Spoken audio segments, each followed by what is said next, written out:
Hey everyone, welcome back to Whence, a Freemasonic podcast featuring research papers and discussions related to Freemasonry. I'm your host, Brother Robert Johnson. Well, off the top, I want to thank Brother Bobby Lamar. He put together a flyer for the show and is having them out for the taking at his winter reunion. Again, spreading the cement and sharing the light of Freemasonry. I received my Master Craftsman book and other materials, and I have to say that the book is more palatable than I had anticipated. It's written in a fresh way that is comprehensible to the Masonic scholar and beginner the same. I recommend it highly. I was also made aware of a York-Rite course which is similar in character, which I plan to take as well, just as soon as I finish Master Craftsman 1 and 2. We had some good conversation on the Facebook page regarding Martin Luther King Jr. being made a Mason at sight by the Georgia Prince Hall Grand Master in 1999. Issue some brothers were having is not that they made Dr. King a brother at sight, it's that they did it posthumously, or after he had passed. I think most would agree that Dr. King would have been a good brother in his lifetime, which is why it was done, or it wasn't done. A little unclear. However, as I stated, there is much discussion on that subject. I believe our friend and brother Todd E. Creason even had a post on this. I also wanted to mention I received a very touching email from a brother down under. That's right, Australia. And I wanted to say thanks again, brother, and a special hello to all the brothers in Australia. This week's first piece, The Blessings of Liberty, by George W. Baldwin, past Grand Master, Grand Lodge of British Columbia. This short talk bulletin has been adapted from a speech given at the Grand Lodge of Alaska in February 1987 by Most Worshipful Brother George W. Baldwin, past Grand Master, Grand Lodge of British Columbia. We thank Most Worshipful Brother Baldwin for sharing these cross-the-border thoughts with us. This year, 1987, marks the 200th anniversary of the drafting and ratification of the United States Constitution by those 13 former colonies which 11 years earlier had joined in their Declaration of Independence from Great Britain. Incidentally, there were those other American colonies in existence at that time which chose to remain loyal, and of course, they laid the foundation from which Canada, the largest geographically speaking democratic nation in the world, developed. I want to draw your attention to those events of 1787, and in particular, to some of the language used. The preamble to the Constitution is a masterpiece of concise writing and is generally believed to have been the work of Gouverneur Morris, a delegate from Pennsylvania to the Constitutional Convention. Even though you may be well acquainted with it, let me read it to you again.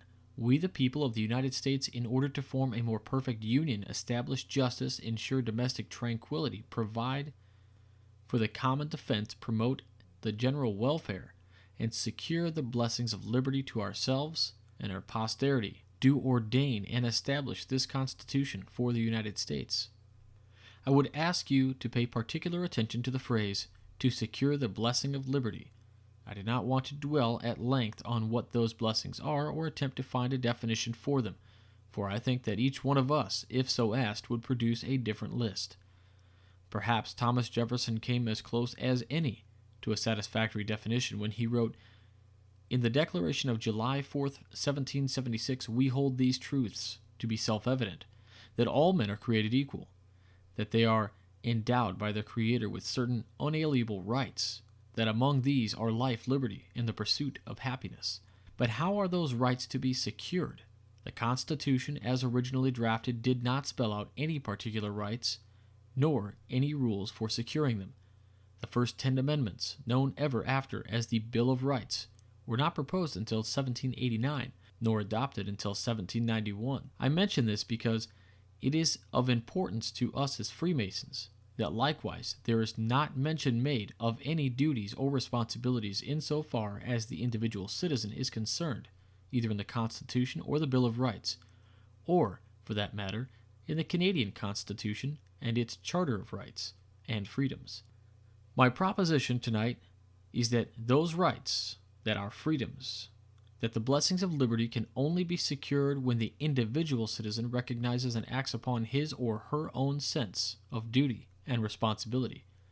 I also venture to suggest that this is in direct accord with the principles of Freemasonry, To illustrate this, let me share with you part of the Canadian Masonic ritual, where we are told that the chief point in Freemasonry is to, quote, endeavor to be happy ourselves and to communicate that happiness to others, end quote. In this sentence, the word happiness must be taken in the wider meaning of the 18th century and coincides with the meaning used by Jefferson.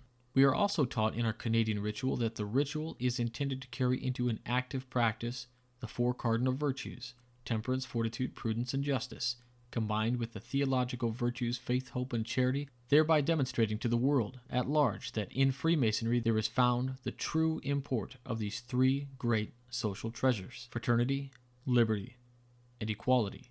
Let us turn for a moment to consider the men who sat in their hot, stuffy meeting room in Philadelphia throughout that summer of 1787.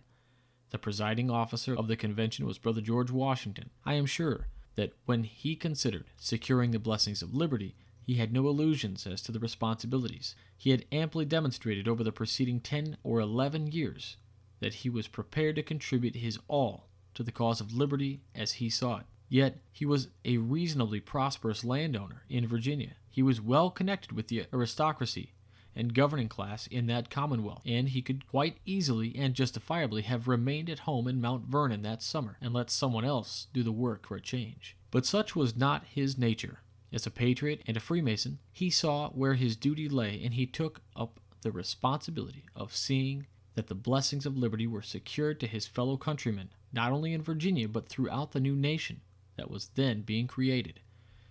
It is interesting to note that for a time Washington seriously considered not attending the convention in Philadelphia that summer long ago, for very valid political reasons, but he was ultimately persuaded to attend by James Madison, Alexander Hamilton, Edmund Randolph, and by his especial friend, General Henry Knox.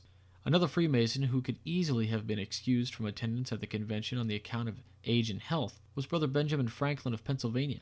He was then over 70 years old, within 3 years of his own death, and had certainly proved his loyalty to the cause of liberty over and over again. He suffered from gout and stone, and had to come to the State House, where the convention met, in a sedan chair, which he had bought in Paris, as it was the only mode of transportation that did not jostle him painfully. Yet he came, because he knew it was his duty to do so, and we should all remember that it was Franklin, early on in the convention, when it seemed that the rival factions from the different colonies would never reach any basis for agreement, moved that every morning the session be opened by prayer to the Most High for his guidance. Franklin's duty lay not only to his fellow citizens, but to his Maker, and he saw that prayer to God was the first step to be taken in securing the blessings of liberty. These are just two examples. I am sure there are many more, but I use these to point out that the absence of any mention of duty in the Constitution was not an oversight. It just did not occur to men such as Washington and Franklin, as well as others there present, that the rest of us needed to have it spelled out for us. When the Constitution had been drafted, it was sent to the Constitutional Congress, accompanied by a letter written in the hand of Morris but signed by Washington. In it, Morris wrote, "Individuals entering into society must give up a share of liberty to preserve the rest. The magnitude of the sacrifice must depend as well on a situation and circumstance as on the object to be obtained. It is at all times difficult to draw with precision the line between those rights which must be surrendered and those which may be reserved." So let us now ask where we stand in 1987, and what we, each one of us, is doing to secure the blessings of liberty. Which of our rights are we prepared to surrender in order to preserve our freedom? Or, in other words, what duty will we assume and discharge in order to secure the blessings of liberty? Let us not forget the duties which we assumed when we entered the bonds of Freemasonry, the duties which we owe to God, to our countries, and to ourselves. We discharge those duties and so secure the blessings of liberty when we set about to practice those cardinal and theological virtues which I mentioned earlier. We secure those blessings not only to ourselves, but for our whole nation, yours and mine, by the manner in which we act as citizens, as individuals, as children of a common Father, and as brethren of one another. I would like to leave you with a little poem that was recently printed in Ann Lander's column in our local newspaper in Prince George. It was attributed to an 88-year-old resident of the Masonic homes at Elizabethtown, Pennsylvania, and is entitled, "Definition of a real man. One who has self-confidence but does not show it. One who can be courteous in the face of discourtesy. One who keeps his word, his temper, and his friends. One who wins respect by being respectable and respectful. One who has a steady eye, a steady nerve, a steady tongue, and steady habits. One who is silent when he has nothing to say. One who is calm when he judges, and humble when he misjudges. May I suggest to each of you that if we take the poem to heart, that if we accept and discharge our duties and responsibilities in this world, that if we live by the principles of our Masonic order, then we may join in spirit with Washington, Franklin, Morris, and those others who labored throughout that hot Philadelphia summer 200 years ago to secure the blessings of liberty for ourselves and for our posterity. The next piece I have is called The Pirate Mason, from Freemason's Monthly Magazine, 1842. The always talented and sometimes eccentric Harriet Martineau, in her retrospect of Western travels, relates the following anecdote. Then came Captain L. with his 5 fine daughters. He looked too old to be of their father, and well he might. When master of a vessel, he was set ashore by pirates with his crew on a desert island, where he was 36 days without food. Almost all his crew were dead, and he just dying, when help arrived by means of Freemasonry.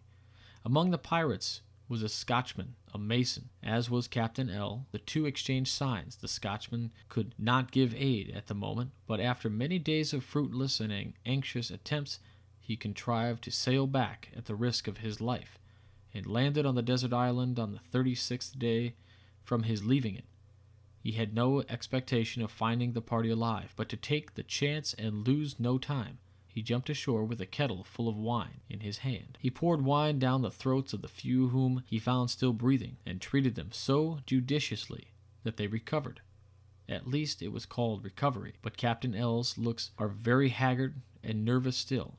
He took the Scotchman home and cherished him to the day of his death. It will probably be recollected by a portion of our readers that while in this country we believe in the year 1856 Miss Martineau perhaps laboring under one of those fits of eccentricity which frequently led her into the acts of indiscretion, sided with the enemies of our institution and contributed of her talents and influence to bring it into dispute and public contempt. It operated in her case, however, as did McFingal's gun, which, being charged for duck or plover, shot wide and kicked its owner over.